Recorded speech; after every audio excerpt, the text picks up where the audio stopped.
Bueno, bienvenidos a la sesión de introducción a AI Agents y herramientas en Tools. Em, Vamos a ir, digamos, descubriendo un poco qué es lo que son los AI Agents, cuáles son las diferencias con las herramientas que estamos usando en el día a día. Y vamos a ir viendo cómo nuestra llama se va convirtiendo de a poco en, en un agente, ¿sí?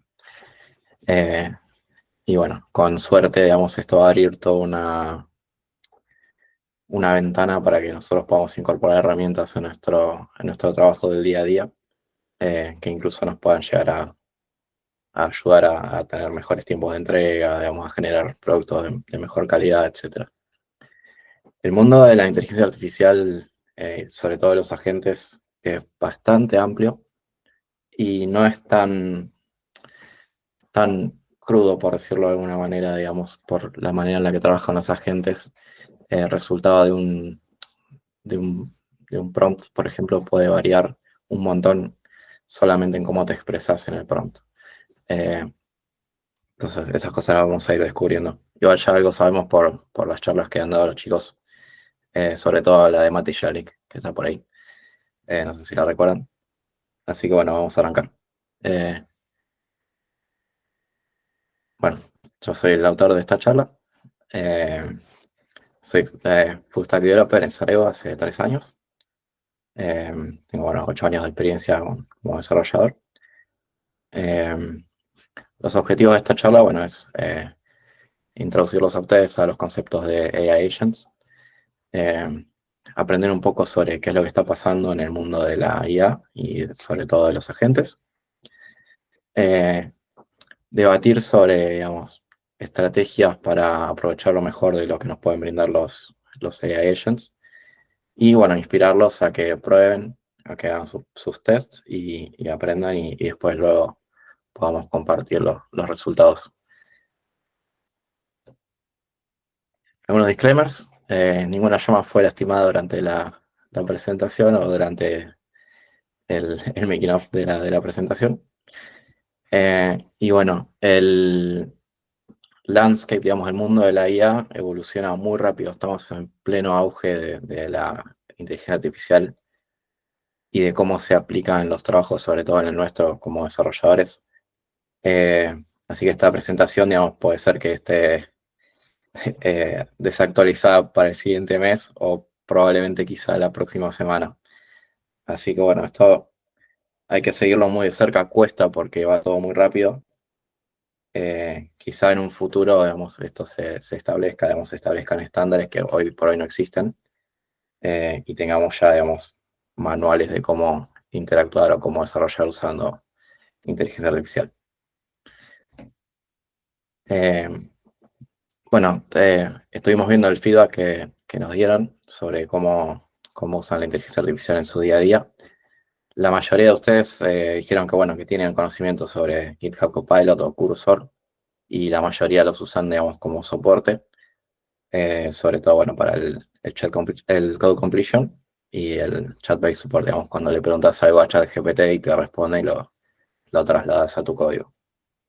Ahora que estamos familiarizados con estos, vamos a meternos de lleno en lo que son los AI agents. ¿Hasta acá todo bien? Clic, clic, ¿está bien 2 veces? Ahí vamos. Bueno, ¿qué es un AI agent? Es un software, digamos, o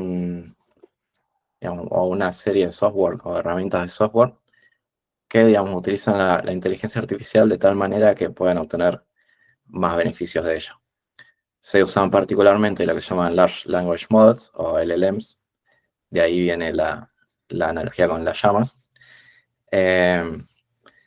Y, digamos, este tipo de herramientas pueden percibir el entorno en el que trabajan, tomar decisiones, ejecutar acciones y, digamos, lograr diferentes metas dentro de nuestro ciclo de vida del desarrollo de software. ¿Cómo es que trabajamos con los agentes? Y tenemos prácticamente 2 tipos principales, puede ser que haya algún otro. Algunos son más independientes, trabajan standalone en la terminal, o pueden ser Cloud Code o la que es Gemini CLI. Gemini CLI salió antes de ayer. Vieron que les mencionaba cómo evoluciona esto rápido. Eh, Así que bueno, chusmeenlo después. Y después, por otro lado, tenemos herramientas que están integradas a los IDEs o los IDEs mismos, digamos. Como puede ser GitHub Copilot en el modo agente, Cursor también en el modo agente. Windsurf también tiene su modo de architect, creo que se llama. Después tenemos extensiones como RuCode, Cline y Continue Dev, que son extensiones de Visual Studio Code, que nos permiten trabajar con AI agents. Digamos, estas herramientas son las que toman el rol de agente. Matías Milani, adelante. ¿Cómo les va? Buenas a todos. Además, si volvés al slide anterior, Franco, en todo lo que es la parte de integración en el IDE, vos podrías llegar a construirte también tu propio agente customizado, basándote por ahí con algún LLM existente y nutrirlo de información como, por ejemplo, tus mejores prácticas, documentación en particular sobre un lenguaje de nuevo. Para, ya vamos a llegar a eso, para. Eso viene ahora Ok, ok. en unas pestañas más adelante.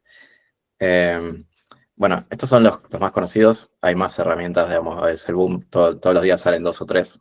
Es como antes era, todos los días salía un framework nuevo de JavaScript. Bueno, hoy todos los días sale una herramienta nueva de cómo integrar un agente en VS Code o un fork de VS Code que está orientado a inteligencia artificial y demás. Bueno, seguimos.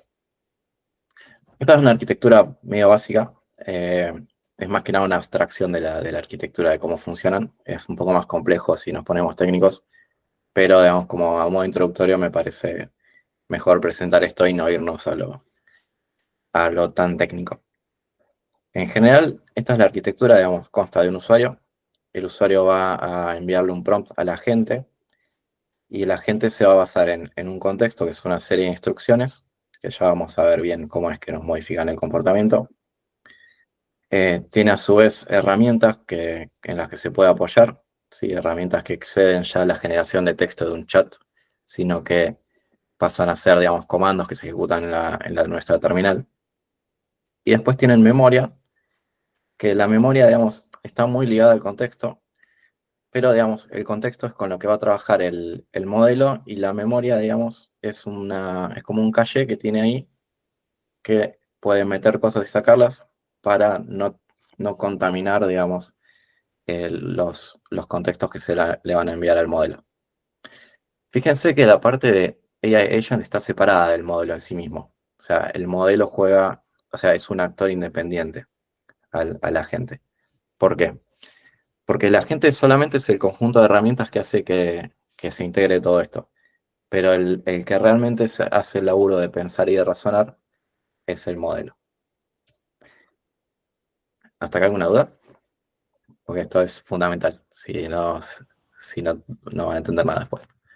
Sí, te iba a hacer como una introducción rápida sobre también lo que es el contexto del MSP, lo que es el Model Context Protocol que entra dentro del campo de actions.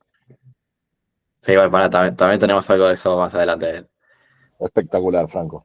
Ya nos vamos a enfocar bien en cómo es el contexto. Primero vamos a conocer un poco sobre los modelos, ¿sí? Los Large Language Models. Bueno, esos juegan un rol central, digamos, como cerebro o como núcleo de todo el sistema del AI Agent.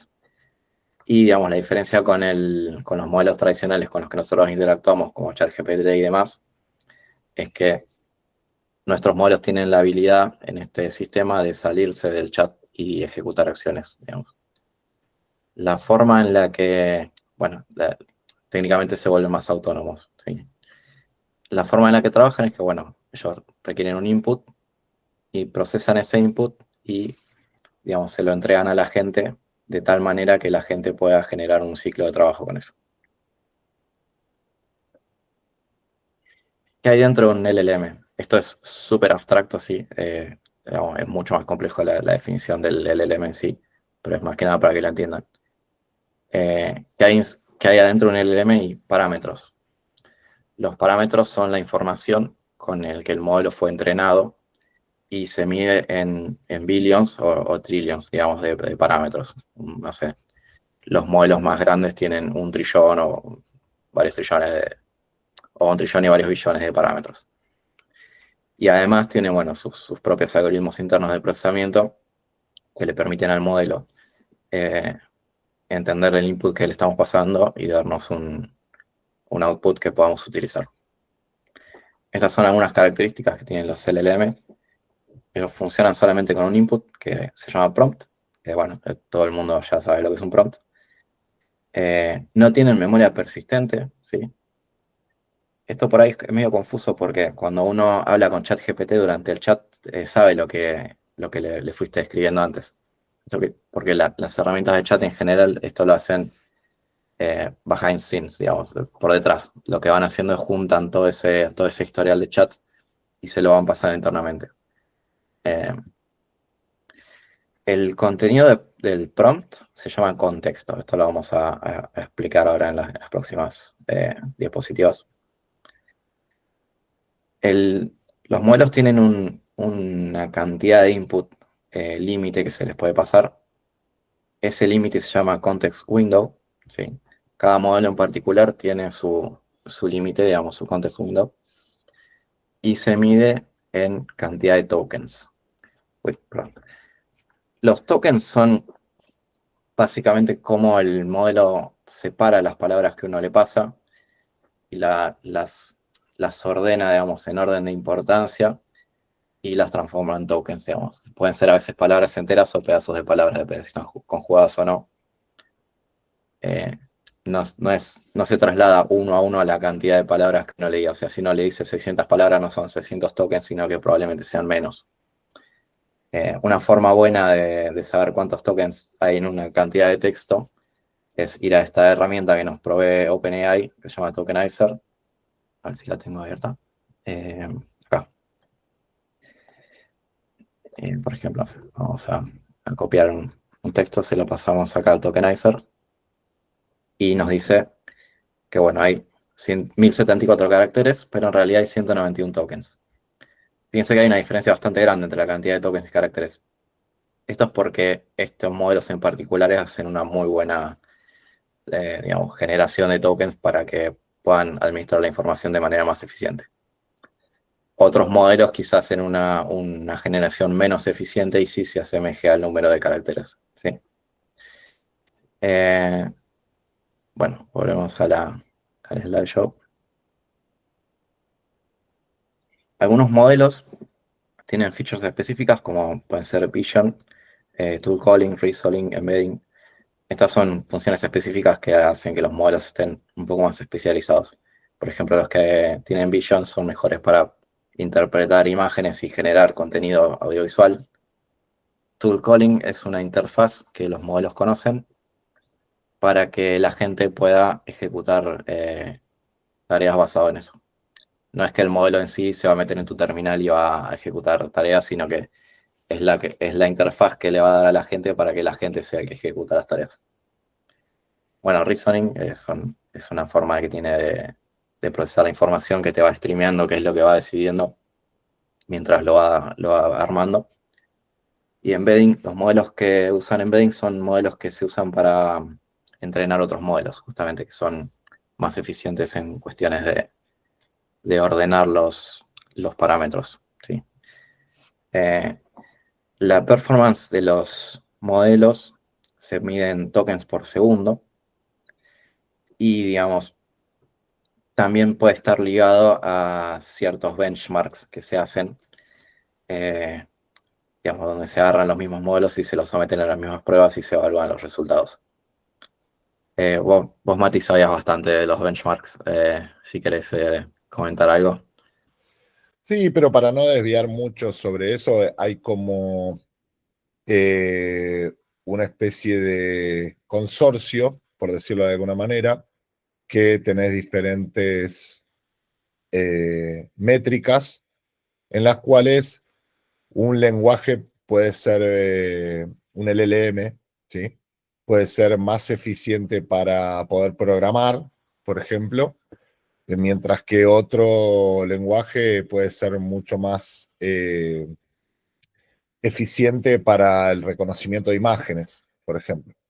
Entonces, cada uno de esos se lo somete a este benchmarking y después se va poniendo como un valor y se pone ese ranking y dicen, bueno, este modelo en particular con todos estos parámetros son más eficientes para, por ejemplo, manejar un lenguaje de programación en particular, por ejemplo, Python.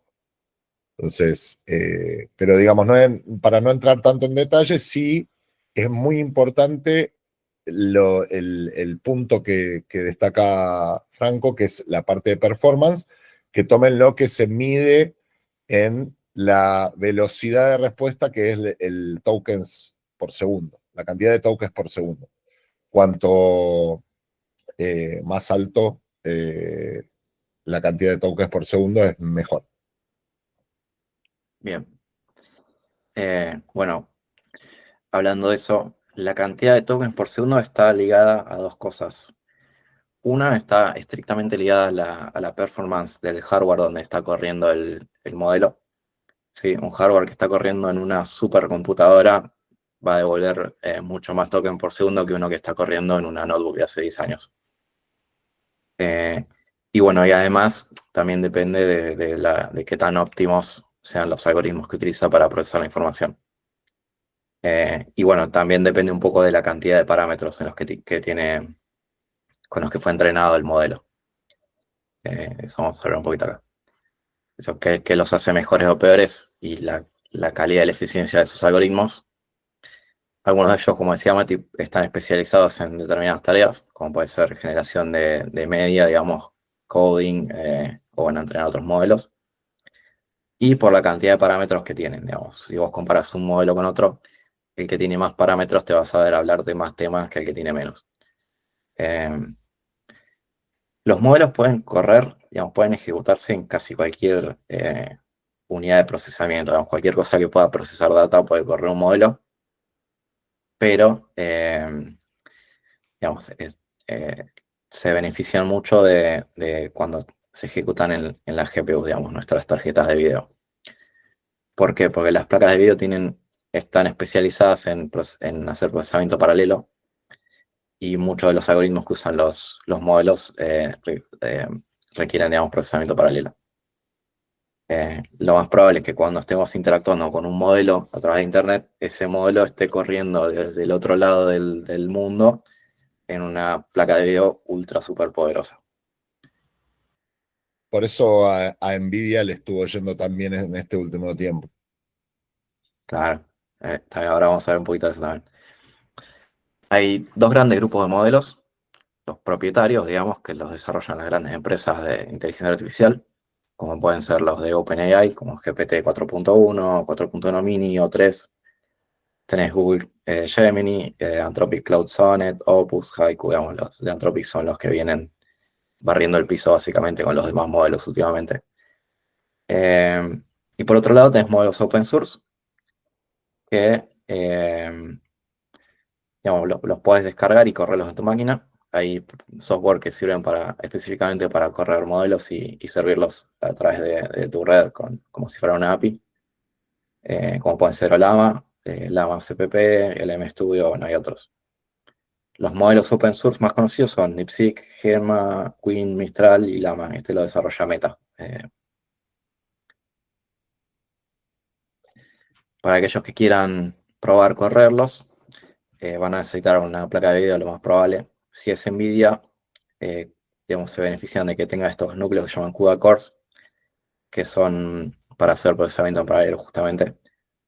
Y los que tienen AMD, si bien las placas de video AMD no tienen hardware dedicado a correr procesamiento paralelo, digamos, ellos lanzaron estos drivers que se llaman ROCm, que sirven para optimizar el uso de la placa de video para correr modelos.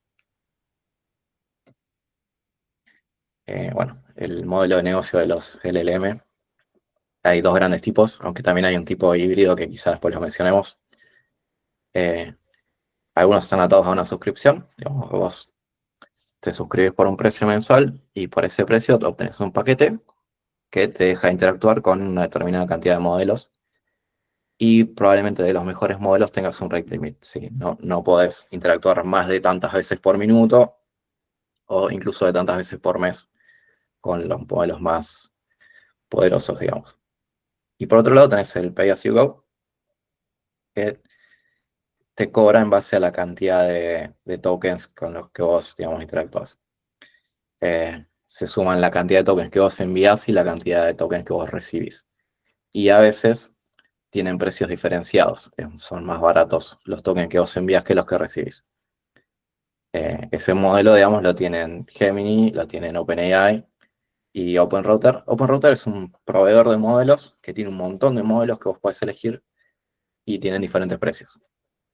Eh, Inclusive, Franco, perdón, tienen una capa gratuita de un montón de modelos, que obviamente son modelos, algunos de ellos que tienen menor cantidad de tokens, pero tienen una capa bastante grande, gratuita, que si quieren evitarse tener que entrar a cada uno de los proveedores, o sea, de los vendors estos, Open Router te permite hacer como una centralización en la suscripción para poder acceder a diferentes tipos de LLMs.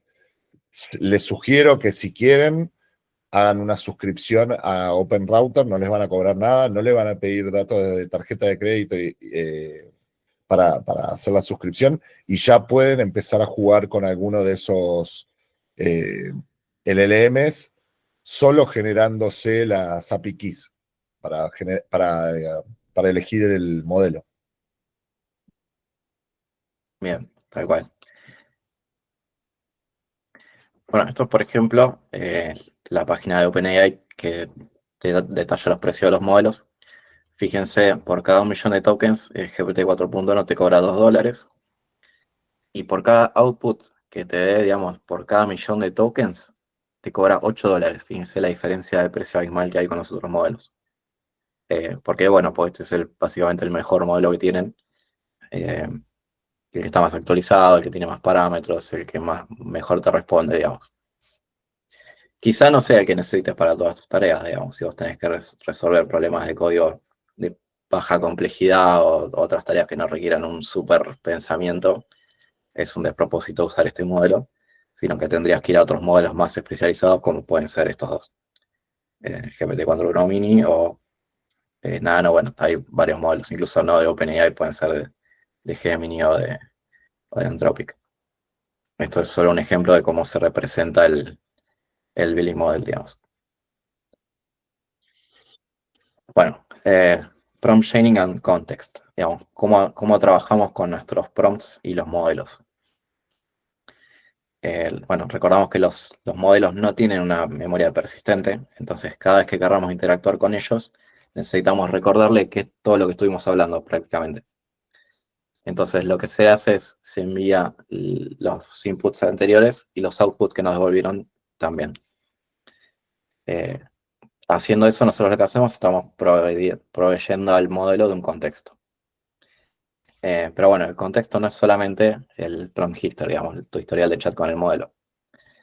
El contexto va a servir como una serie de reglas que van a hacer que el modelo se comporte y nos devuelva información de la manera que nosotros querramos. Y lo va a seguir estrictamente. Entonces, un contexto puede ser un conjunto de reglas, instrucciones o, digamos, incluso reglas que el modelo no debe, digamos, acatar, eh, que van a definir cómo se comporta. Pueden ser el historial de chats y sus respuestas.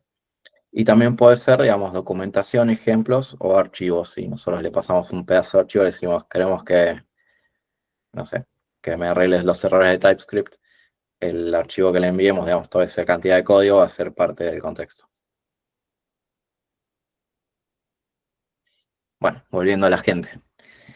El, el rol de la gente, digamos, más crucial va a ser manejar el contexto de los modelos. ¿Por qué? Porque si la gente no lo maneja de manera eficiente, digamos, lo que va a hacer es que nosotros gastemos un montón de plata basado en el modelo de billing que vimos, digamos, ¿por qué? Porque le va a enviar un montón de tokens que quizá el modelo no necesita para resolver la tarea que nosotros queremos que haga.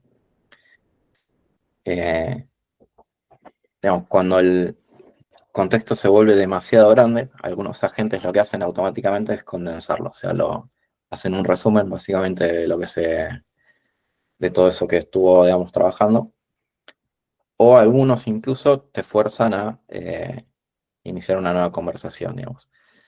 Cuando vos tenés un contexto que no sirve más, o que está contaminado y que es muy grande, lo que te conviene hacer es arrancar otro chat, digamos, independiente. Eh, digamos, los modelos también a veces van a tener una serie de reglas que para nosotros son implícitas, porque esas reglas se las proveen los mismos proveedores de los agentes. Eh, y digamos, de ello depende, digamos, que el workflow de la gente siga.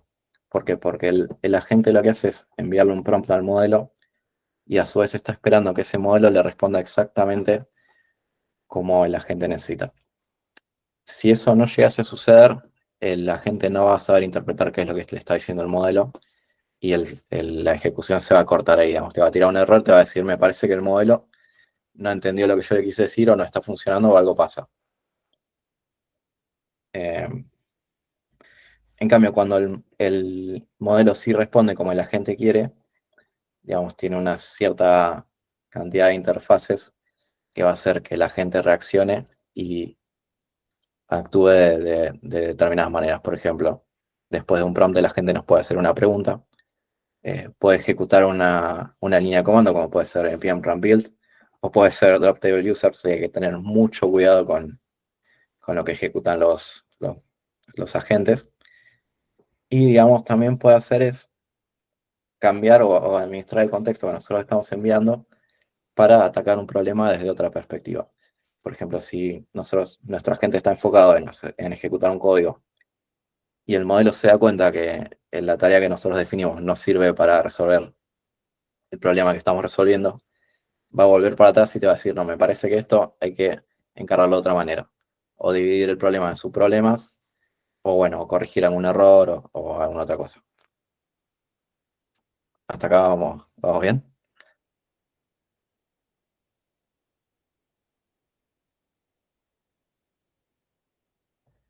Bien, joya. Seguimos entonces. Bueno, ¿cuáles son las características principales de una agenda? Entonces, el agente bueno, además de manejar el contexto, digamos, va a mantener, digamos, un control sobre el estado de las tareas que está ejecutando y cada tanto va a generar checkpoints. Eh, esos checkpoints nos permiten volver para atrás en caso de que la gente no pueda resolver un problema por algún motivo o que la solución que nos esté dando no sea la que nosotros queremos. Puede ser que resuelva un problema de alguna manera, pero no nos gustó el código o algo hay, digamos, que nosotros no queremos seguir con esa línea de ejecución. Lo que hacemos es volver uno o varios checkpoints para atrás, corregimos el prompt que le damos a la gente y lo dejamos que empiece a trabajar de vuelta desde ese punto.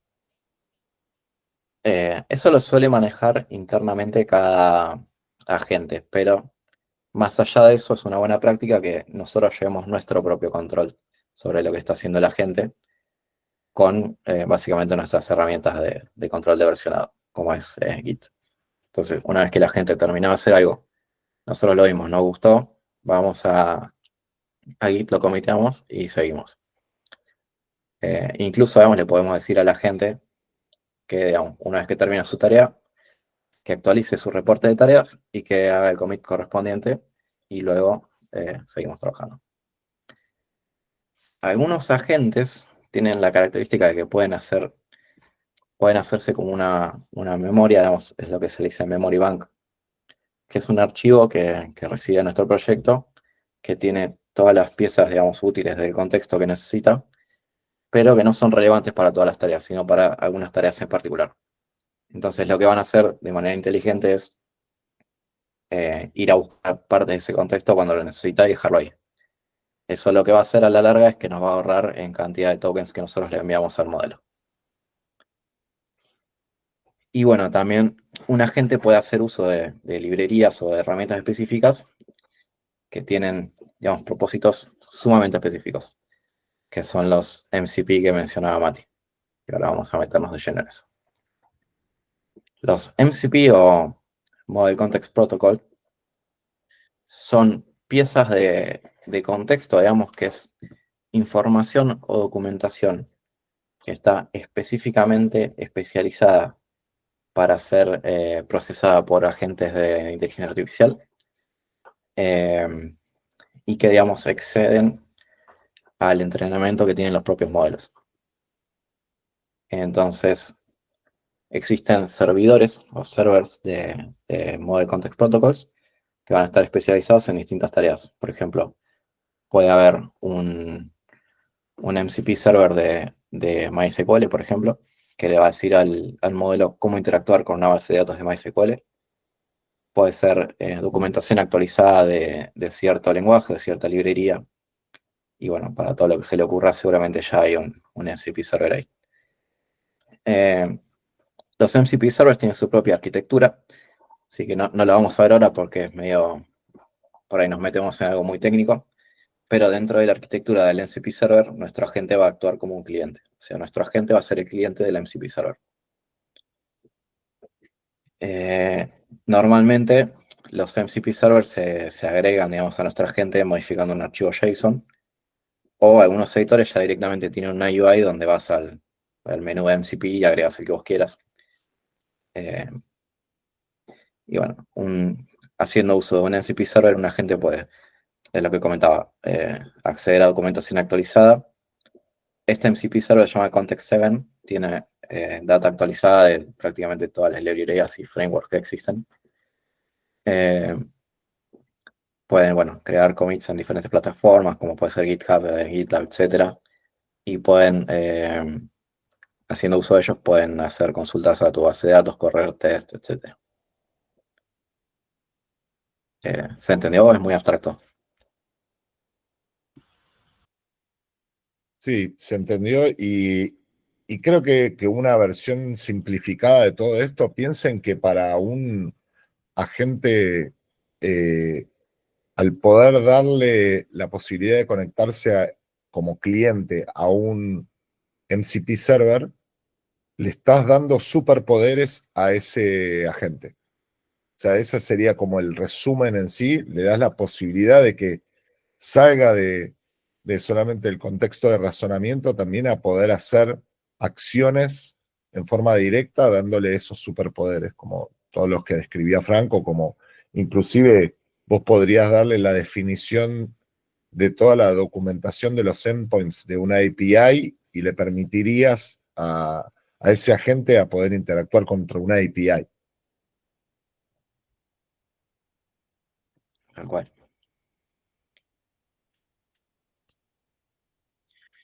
Bueno, ahora llegamos a la parte de las reglas. Esto es bastante importante.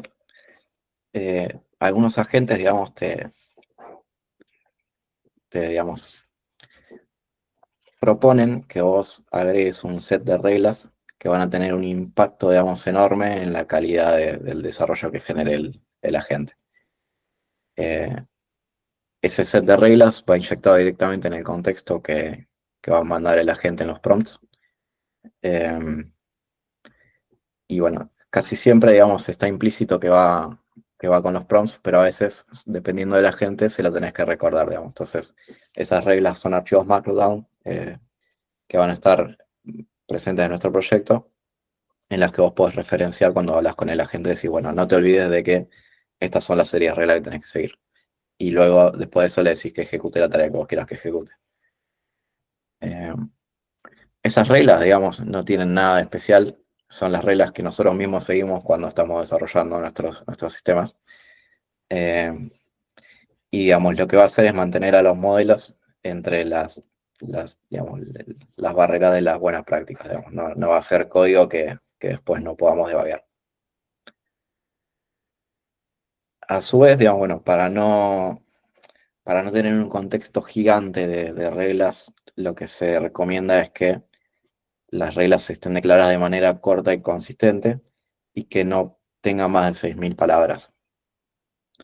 Eh, yo busqué el otro día un set de reglas que hay en GitHub, lo pasé por el tokenizer y el tokenizer me devolvió 1.000 tokens.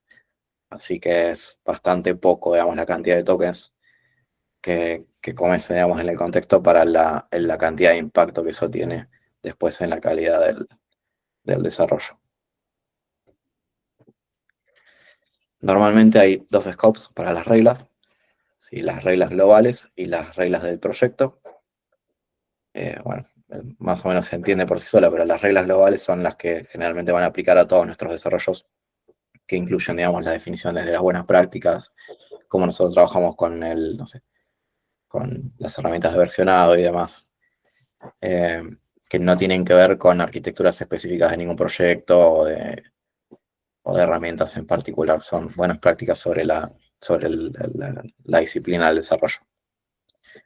En algunas herramientas como Cursor, digamos, las reglas están definidas en un menú que se llama General Settings o en un archivo de configuración global. Va a haber un archivo en tu perfil, digamos, en tu máquina que se llama Dual Rules y ahí va a tener todo ese set de reglas que vos definiste. En Windsurf es igual. Claro.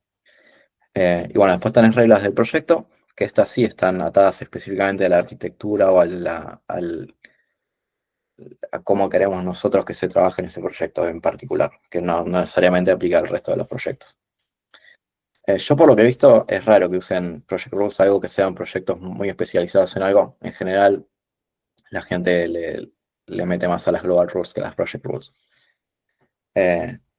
Así que bueno, por ejemplo en Cursor, las Project Rules viven en un archivo que está dentro del proyecto, que está en el directorio Cursor y dentro del directorio Rules. Bueno, Windsurf tiene un mecanismo similar, como decía Mati. Sí, por ahí en Project Rules podés definir, si estás trabajando, a modo de ejemplo, ¿no? En un proyecto que es monolítico, que tenés la parte de frontend y la parte de backend, y en tu Project Rules decís, el frontend lo quiero desarrollar con React y Next.js, y el backend lo quiero desarrollar con, con Python y la versión específica de esta. No uses ninguna otra versión que no sea estas en particular. Entonces es como que aislas esa información específica para el proyecto, pero que generalmente también debe cumplir con esta misma premisa que mencionaba Franco en el slide anterior, que no puede superar esas 6.000 palabras. Ninguno de los dos archivos, ¿sí? O sea, en total tendrías la posibilidad de tener hasta 12.000 entre los dos, pero ninguno de ellos puede superar los 6.000. Bien.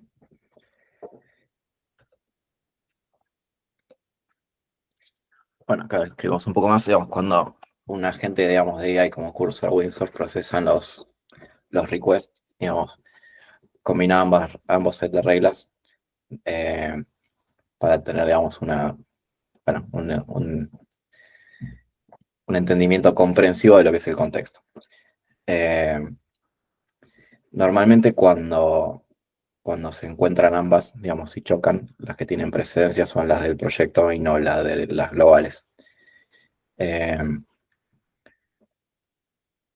Bueno, esto es interesante porque Windsurf y Cursor, digamos, eh, te dejan o te perciben, ¿cómo podría decirlo, digamos? Es una buena práctica si usas estas dos herramientas que generes los sets de reglas. Y usarla, ese set de reglas, no va a afectar, digamos, o no va a poner en peligro el ciclo de vida, digamos, de la gente cuando va generando los requests al modelo o va resolviendo tareas. Porque, digamos, eso lo resuelve internamente Windsurf o Cursor para que no tengas que preocuparte por eso, justamente. Pero, digamos, hay otras herramientas que son más flexibles que te dejan, digamos, editar todos los prompts que aplicarían, digamos, todo el contexto que se envía, digamos, para hacer que un agente sea un agente. Y hay que tener cuidado porque si vos no seguís los lineamientos de esa herramienta, lo que puedes hacer es romperla directamente. Entonces, al cambiar el contexto, quizá el modelo te deja de responder como la herramienta está esperando y la herramienta ya de por sí no va a funcionar más. Entonces, por ejemplo, en RuCode tiene una serie de modelos que son, o de modos, digamos, que están especializados. Cada uno de ellos tiene un contexto distinto en el cual vos podés editarlos. Pero te dicen que si los editas tenés que tener cuidado porque te puede pasar esto. Y ellos le llaman literalmente foot gun prompting. O sea, te puedes pegar un tiro en el pie tratando de modificar eso. Pero bueno, al ser tan flexibles, algunos usuarios que son bastante inteligentes o meticulosos han logrado editar ese set de reglas, mejorarlas y han, digamos, logrado que esta herramienta de RuCode devuelva resultados mucho mejores y más eficientes. Bueno, acá les dejo algunos ejemplos que después los pueden chequear. Esta persona le agregó un modo nuevo que RuCode no lo trae por default, lo cual le mejoró, digamos, el razonamiento que producen los modelos. Y después también está la llamada RuRu Agents, que digamos, usa la misma herramienta, pero le cambia la arquitectura a todos los modelos y está probado, digamos, que funcionan mejor. Y bueno, acá les dejo unos links que, digamos, tienen ejemplos de cómo son las reglas que se pueden setear en Windsurf y en Cursor si son las herramientas que a ustedes les gustan. Y bueno, antes de pasar esto, ¿quieren? Es todo un arte la definición de estas reglas. En definitiva, siempre está bueno tomarte un buen tiempo de definirlas y también con el tiempo ir actualizándolas o reforzándolas o haciéndolas más consistentes, más específicas. Cambia muchísimo cómo se orienta la conversación con el agente. Cambia un montón. Claro. Bueno, eso es lo que le decía al principio de la charla, que quizá nuestro conocimiento no tiene que ser tan técnico en cómo funciona internamente la inteligencia artificial, sino que nos tenemos que enfocar en cómo mejorar los prompts, en donde una frase que nosotros armemos puede mejorar o perjudicar, digamos, el resultado de nuestro agente. Bueno, esto ya es un poco más avanzado. Esto por si se puede aplicar a proyectos existentes, pero es lo que usan los famosos vibe coders, que ahora está de moda, para arrancar proyectos de cero, ya directamente haciendo uso de los agentes. Eh, lo que se hace es generar un PRD, un documento de requerimientos para un proyecto, pero en vez de ser un PRD común, es un AI-driven PRD, digamos. Es un documento que está especializado en que otro agente lo lea y pueda seguir a partir de ahí. Esta, digamos, es la tarea más importante dentro del workflow de un agente. ¿Sí? Si nosotros hacemos mal el PRD, digamos, probablemente nuestra aplicación después de codear no funcione o no sea lo que nosotros queremos, o que tenga fallas, o bueno, que en definitiva no nos dé el resultado más óptimo. Para esto se recomienda que traigamos el mejor modelo que tengamos, ¿sí? Lo hagamos iterar un montón de veces sobre nuestros requerimientos, forzarlo a que nos haga preguntas y que nos termine generando un PRD que sirva para otros agentes para empezar a trabajar. Una vez que nosotros tenemos nuestro PRD, lo que se hace es pedirle que nos haga un plan en base a ese PRD y una serie de tareas. Tanto el PRD como el plan y las tareas son archivos Markdown que van a vivir en nuestro proyecto. Bueno, aquí este es un ejemplo de cómo arrancar o sea, de cómo hacer un prompt para que nos haga un PRD. Esto es muy básico. Después hay una página que se llama PRD GPT, algo así, que es un blog donde se enfocan en eso. Chat PRD se llama. Después le voy a poner el link acá en la slide.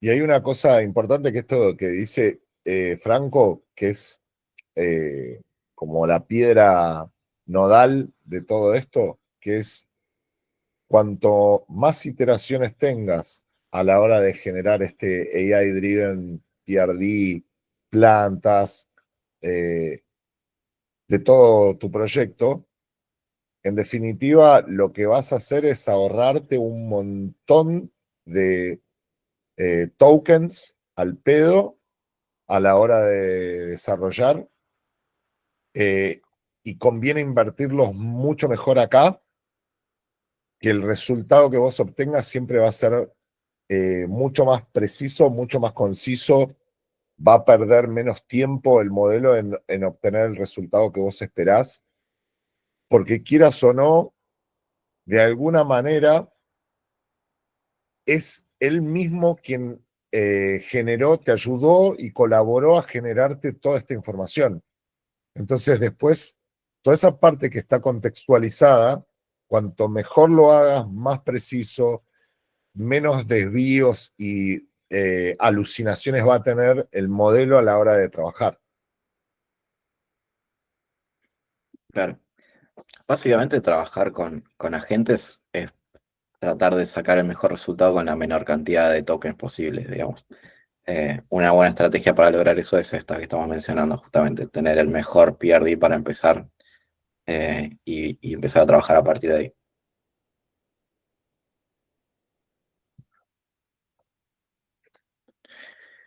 Bueno, esto es cómo trabajamos con el archivo de tasks.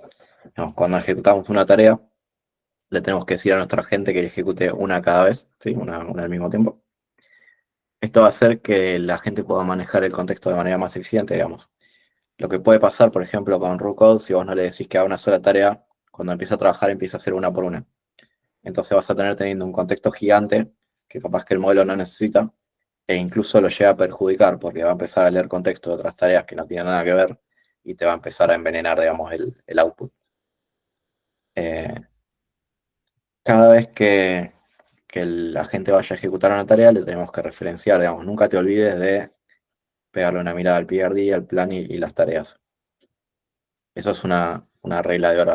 Uno de los archivos que les puse acá, este Golden Rules, detalla, digamos, cómo es también cómo es que lo tenemos que llevar a la gente. Eh, bueno, también los agentes se ha probado que trabajan muy bien haciendo test-driven development, así que es mejor, digamos, que la gente cree un test y después se rompa la cabeza tratando de hacer que pase, a que primero desarrolle y después lo teste, digamos. Luego, bueno, después de que ejecute una tarea, le tenemos que decir que actualice el archivo de tareas y el archivo de tareas va a llevar control de qué es lo que va la gente trabajando, digamos, qué es lo que va completando. Y bueno, esto también no es una práctica estándar o una buena práctica, pero digamos, es útil que la gente a commits, digamos, maneje el versionado a medida que va trabajando, para no tener que llevarlo nosotros. Pues incluso, digamos, como reglas le podemos decir cómo es que queremos que genere los mensajes de commit y la gente lo va a respetar. Bueno, eso si quieren, pues estamos medio jugados con el tiempo, pero podríamos hacer un showcase de lo que es RuCode. Se los muestro enseguida. Por ejemplo, bueno, este es mi archivo de tareas que yo la pifié con el prompt y le puso development plan, pero la idea es que se llame tasks. eh, Perdón, en donde... no se está viendo todavía la pantalla Ah, de, de la presentación. perdón.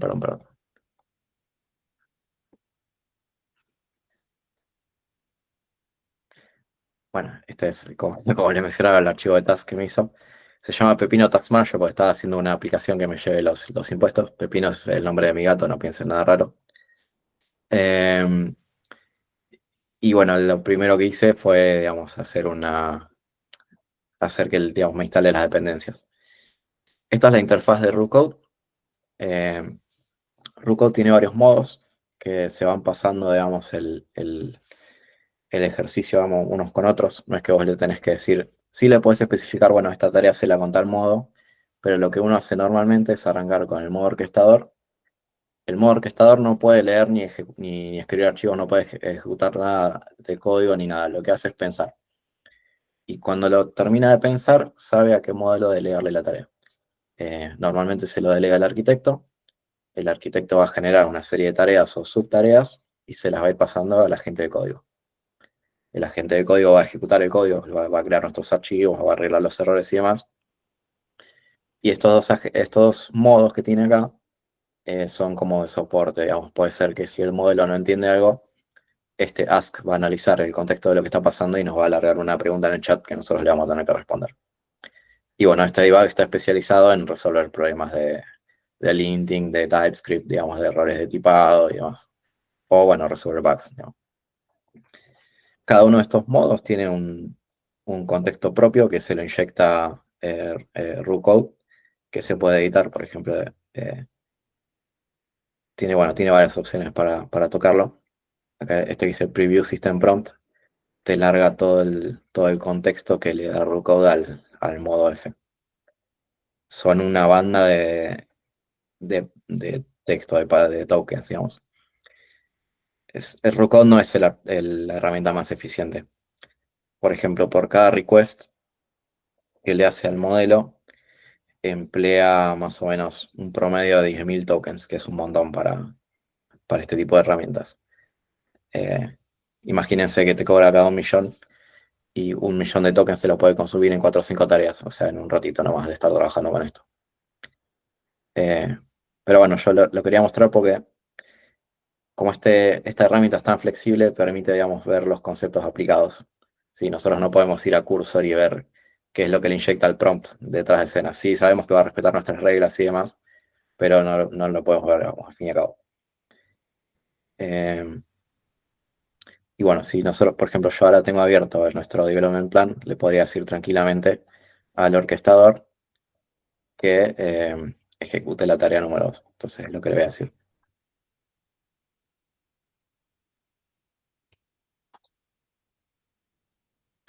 Le voy a decir que mantenga actualizado el archivo de tareas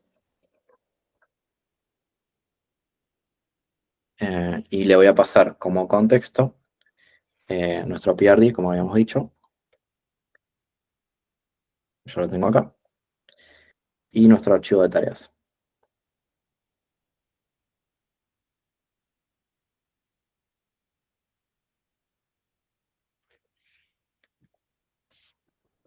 Bueno, voy a empezar a pensar. Ya de entrada nos está usando un contexto que tiene 5,7, o sea, 5.700 tokens. Y bueno, ahí me está haciendo una pregunta.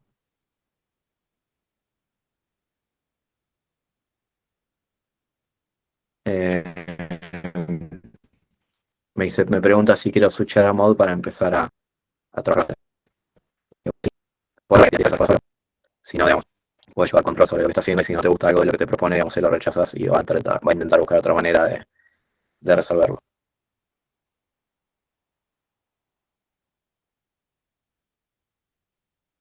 Mientras que no te pregunte por qué el proyecto se llama Pepino.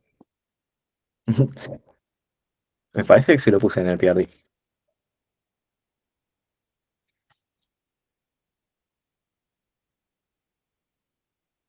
Ah, no, en este no, bueno, en otra prueba que había hecho le puse. Acá no, sí, mira. La inspiración, digamos, name after Pepino a Tuxedo Cat Who Hates Daily. Es uno de mis gatos. Eh, bueno, ahora como que se puso medio cuestionador Rucode. Se ve que porque mi PRD es una cagada, entonces me está haciendo todas estas preguntas que no me las tendría que hacer. Por eso, digamos, la importancia de empezar con un PRD bueno. Eh, por ejemplo, ahora me está diciendo que hizo todo, en realidad no hizo nada.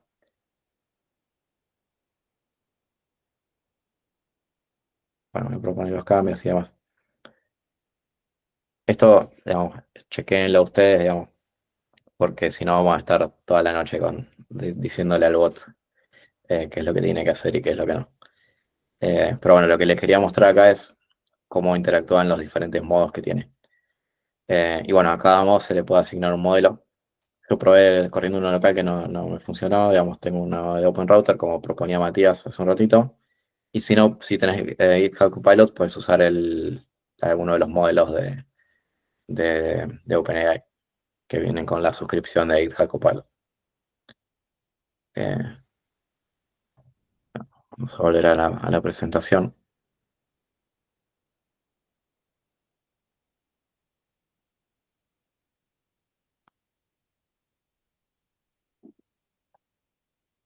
Ya en un cachito terminamos, los libero. Bueno, esto hay que tenerlo en cuenta también. Tengan cuidado con las prácticas shady, o, vamos, o malintencionadas o abusivas. Digamos, porque el, este landscape de inteligencia artificial se volvió de repente muy competitivo, y puede ser que el tipo de competencia no sea la más sana o la más saludable. Entonces, digamos, hay comportamientos que ya se vuelven medio obvios. Por ejemplo, cuando vos le preguntás a un modelo que te dé un benchmark, tiende a mejorar, a dar mejores resultados para sí mismo y bajar los resultados para otros modelos, digamos. Eh, Eso es lo más inocente, digamos. Después hay otros modelos que tienen un detallado chiquitito en el que te dicen que pueden usar tus prompts para entrenar otros modelos o entrenarse a sí mismos, especialmente los que son, digamos, gratis. ¿Sí? Por ejemplo, si vos vas a OpenRouter y ves el detalle de los modelos de DeepSeek, hay un apartadito que dice que tengas cuidado con este modelo porque va a usar tus prompts para algo que vos no tenés control, claramente. Eh, y bueno, siempre hay que tener mucho cuidado con la información que nosotros le damos a los modelos, ¿no? Eh, Normalmente, digamos, los agentes tienen sistemas de protección para que no puedan acceder a tu información sensible. Eh, por ejemplo, variables de entorno, no sé, claves, credenciales, digamos, o incluso tu data personal, digamos, si vos le das acceso a tus archivos, va a tener acceso a ellos, digamos. Normalmente los agentes tienen implementados sistemas de protección, pero bueno, nunca está de más chequear a ver qué es lo que hace con ello para estar seguro, ¿no?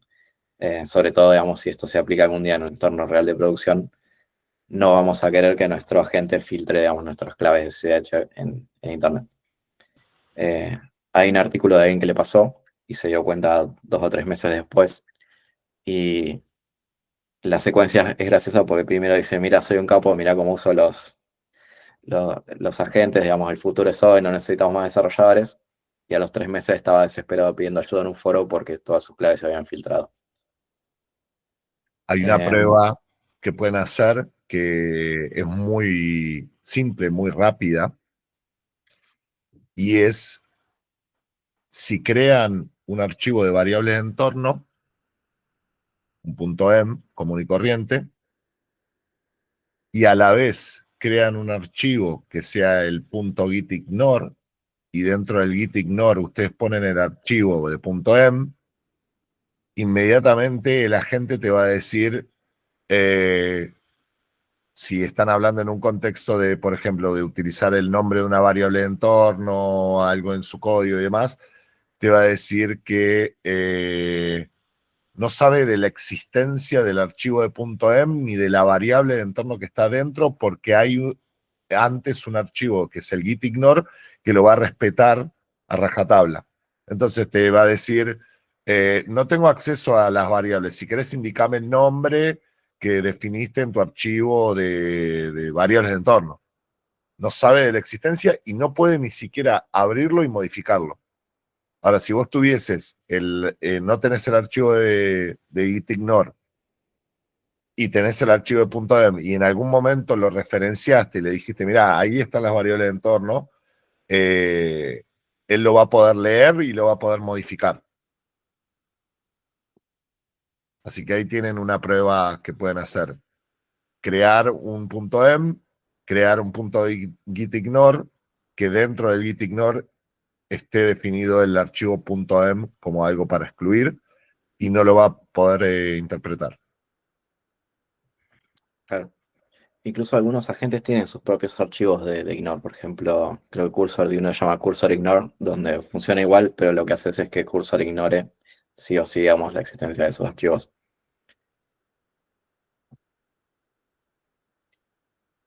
Bueno, este es el modo rata.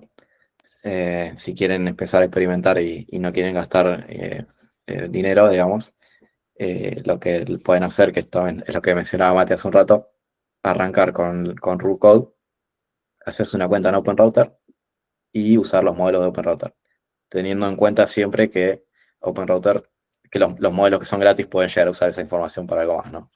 Eh, Son más que nada para hacer pruebas, no algo que tenga que vaya a convertirse en un sistema de producción algún día. Hoy en día OpenRouter ofrece 50 requests por día para los modelos que son gratis, pero si un trucazo es que si vos compras 10 créditos, $10 en créditos, en vez de darte 50 requests te va a dar 1000 requests. Y esto no tiene vencimiento. Una vez que vos compraste 10 tokens, 10 créditos, siempre vas a tener 1000 requests para usar en los modelos gratis. Bueno, esto también, para los que por ahí vieron Cloud Code, Gemini CLI funciona de una manera muy similar y es gratis, digamos, no tenés que comprar el paquete de cloud, que es uno de los más caros, digamos. O sea, las suscripciones de Anthropic son en general las más caras. Pero bueno, también tienen su contraparte que son las que mejor funcionan. Esta acá puse for now porque esto todo el tiempo está cambiando. Hay una realidad que es que los modelos requieren una capacidad de procesamiento muy grande, digamos, y la energía de todo ese procesamiento no es gratis. Y estamos en un contexto mundial donde la energía es cara. Entonces, por naturaleza, digamos, el procesamiento de los modelos son caros, ¿sí? Entonces puede ser que de un momento para el otro un modelo que es gratis se vuelva de pago, o que, digamos, una suscripción que ofrecía una determinada cantidad de rate limit, de un día para el otro cambia a la mitad o que tengas mucho menos para usar. Que bueno, eso creo que pasó con Copilot hace 2 o 3 días también. Bueno, preguntas.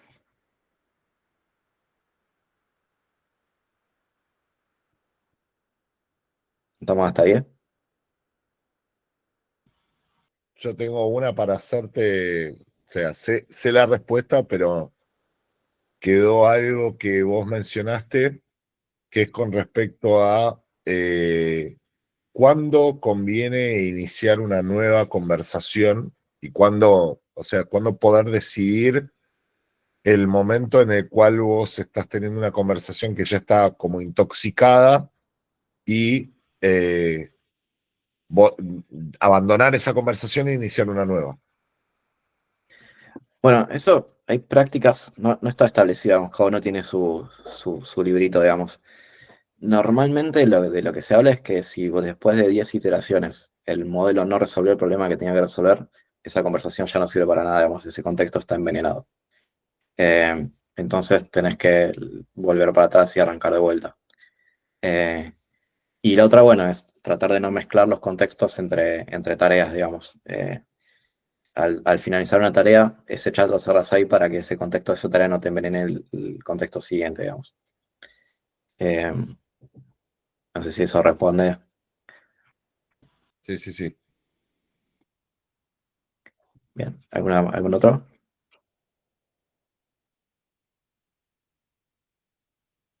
Bueno, seguimos. Bien, ¿qué nos queda para las siguientes sesiones? Si les interesa, digamos. Aprender cómo integrar agentes en los proyectos que están ya empezados, sin agentes, obviamente. Cómo hacer que, digamos, mientras un proyecto crece, crece y crece, que los agentes sigan funcionando de manera eficiente, porque se van a someter a usos de contexto mucho más grandes. Bueno, si quieren podemos hacer alguna aplicación que esté bastante buena. Y, digamos, también si quieren le podemos dar algún nombre a nuestra llama, que va a aparecer en las siguientes presentaciones. Eh, y bueno, eso es todo por ahora. Muchas gracias por participar. Espectacular, Franco. Muchas gracias a vos.